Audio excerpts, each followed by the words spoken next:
What's going on, guys? This is John here from Hot Take Hockey to talk about Patrik Laine, if he could get offer sheeted or acquired through a trade. So if you are here, please do subscribe to the channel, drop a like, comment your thoughts below. I've appreciated all the support on this channel. So close to 8,000 subs. If you could hit that button, get us closer to that mark, that'd be unreal. But let's talk about this news. So Patrik Laine, obviously an RFA, and he needs a contract.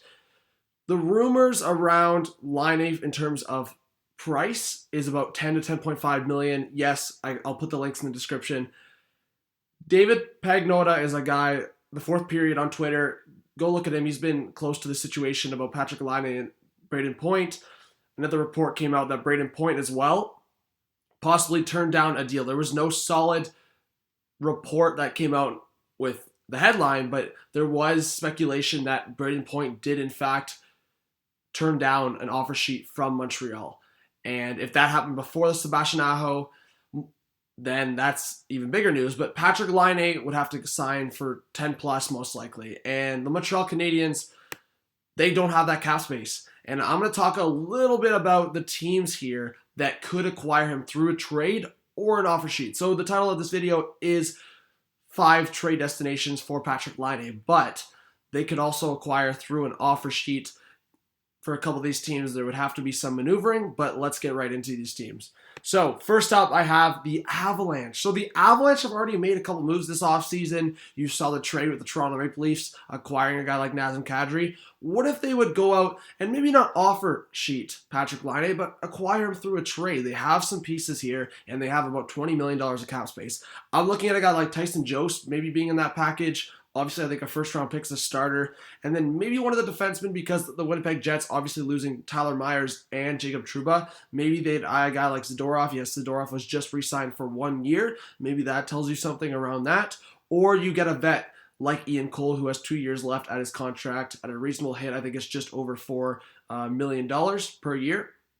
I think the Avs would be a great fit. You could help out on that right side next to Nazem Kadri on that second line. Or even on the top line with maybe Rantanen and Nate McKinnon. Yes, Rantanen likes being on that right side, so maybe he slides over to the left.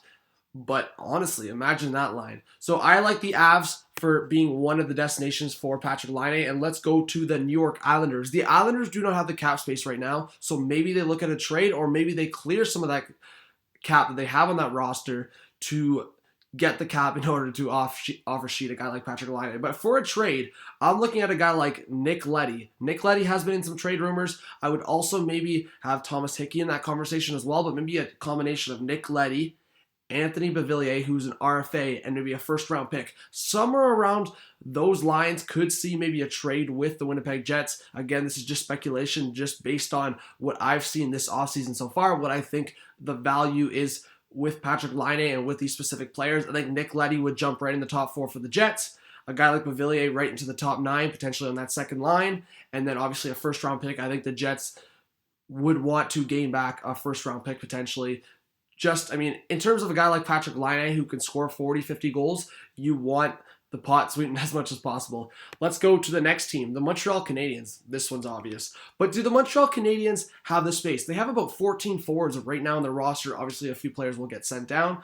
But I'm looking at the Montreal Canadiens. You don't want to trade a guy like Ryan Poehling, assuming that Bergevin's looking at Poehling as a future number 1 or 2 centerman. Nick Suzuki might be the guy that you could use in a trade here, if it's not an offer sheet. So you're looking at Suzuki, maybe a guy like Noah Juleson, maybe Philip Deneau.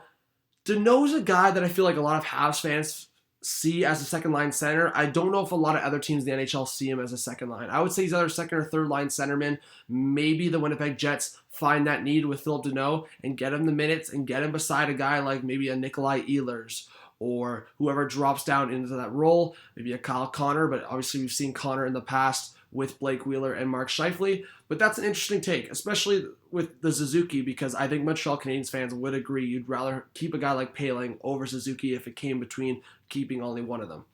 Let's go to the next team, the Minnesota Wild. So this is in no specific order.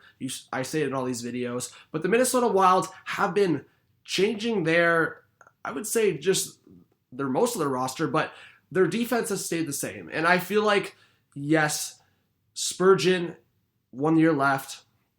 Jonas Brodin, 2 years left, and then obviously Matt Dumba, that contract, and then Ryan Suter, that huge contract. So you got your top 4 there. But your forward group is changing. And if you get a guy like Patrik Laine, who would it take to maybe acquire him? I'm looking at a guy like Eriksson Ek, maybe going to Winnipeg in that trade. Again, a first-round pick. And maybe you do have to trade a guy like Brodin. I think that would maybe give too much of a hole to the Minnesota Wild on the back end. I think that top 4 is really solid going forward. And obviously you're going to have to re-sign Spurgeon, where I feel like Spurgeon's not going to get that much of a raise, maybe up to like a 6.5 cap if he does have a really good year on his expiring contract. So I like the Minnesota Wild as a fringe team next year, but I still think if they want to get back to the playoffs after missing this past year for the first time in a few years, they're going to have to make a big move, and Patrik Laine would be that big move. And finally, the Nashville Predators. So the Predators wouldn't be able to offer sheet. It would have to be a trade unless, again, they clear some cap before they would go ahead and do that offer sheet. But I don't see David Poile doing that. I see it being a possible trade. Do the Nashville Predators really want to overpay for a guy like Patrik Laine? Maybe not, but I'm looking at the guys they could include. So we've heard trade rumors around a guy like Eeli Tolvanen. And Tolvanen, young, he's still in his early 20s. I think he could be a big piece in a different change of scenery. He hasn't really gotten the time with the Preds. They called him up, but didn't last long. So maybe Tolvanen.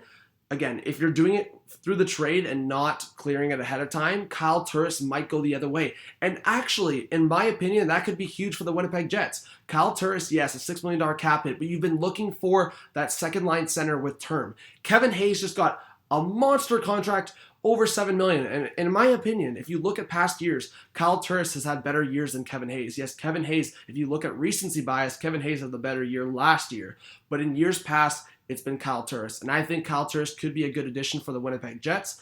And then obviously maybe a prospect ahead of that, and then a first-round pick. So this is just speculation from me where the package would start, but I could see the Nashville Predators, David Poile, targeting a guy like Patrik Laine if it did come down to a trade and Patrik Laine does not want to stay in Winnipeg. So that is it for my top 5 trade destinations for Patrik Laine. Hopefully you enjoyed the video. Please do subscribe if you did enjoy. Drop a like, every like counts, and leave your thoughts in the comment section. I want to hear your thoughts on Patrik Laine, other players that could get offer sheeted, big trades you could see going down in the offseason. Many videos to come here on Hot Take Hockey. So this was John. I hope you have a good one. Peace out.